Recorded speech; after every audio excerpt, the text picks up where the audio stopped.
Agusan Wildlife Sanctuary, located in Agusan del Sur, Mindanao, Philippines, is a ecological treasure spanning approximately 14,000 hectares. It is home of numerous endemic species including endangered Philippine eagle, and provide initial service like flood control and water purification.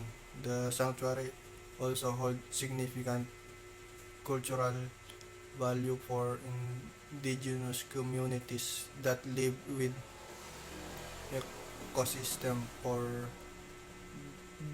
generations. However, the sanctuary faces challenges such as deforestation, climate change, and pollution. To address the issues, it is circular implement the program sustainable such as management practices and restore habitats, strengthen legal protects, and promoting responsible ecotourism can further support conservation efforts, ensuring reparation for unique biodiversity of far for future generations.